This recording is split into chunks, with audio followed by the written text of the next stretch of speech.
I don't believe in God. S Somnath ji 3 साल तक इसरो के चीफ रहे हैं। इसरो के बारे में आप कह सकते हैं epitome of science and technology in India. ये भगवान में विश्वास नहीं रखते।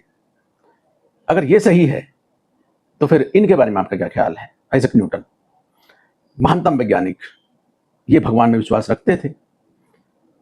एल्बर्ट आइंस्टाइन इन्हीं के टक्कर के हैं, लेकिन इनका भगवान में विश्वास नहीं है।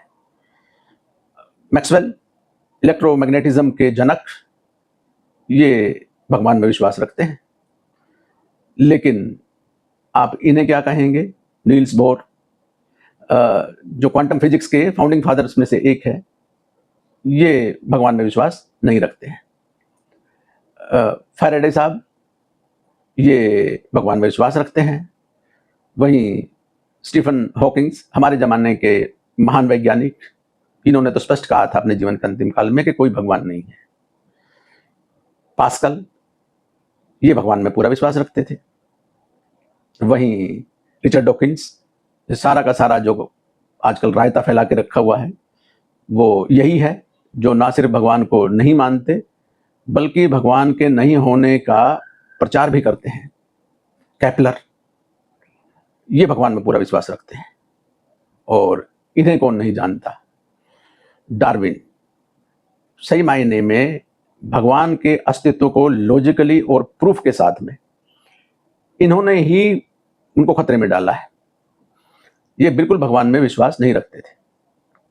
अब आपने एक चीज ऑब्जर्व करी होगी कि जो मानने वाले हैं वो ज्यादातर पुराने जमाने के हैं, और जो नहीं मानने वाले हैं वो ज्यादातर नए जमाने के वैज्ञानिक हैं। इनमें कौन सही है कौन गलत है हम नहीं जानते।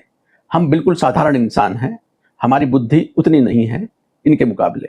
इन्होंने पूरे ब्रह्मांड की खोज की है, लेकिन फिर भी ये एक मत नहीं है।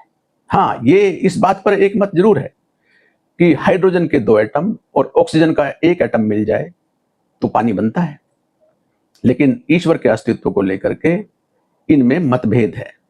ज्यादातर वैज्ञानिक जो आज की तारीख में हैं वो खुलकर इस बात को नहीं बोलते हैं कि ईश्वर है या नहीं है।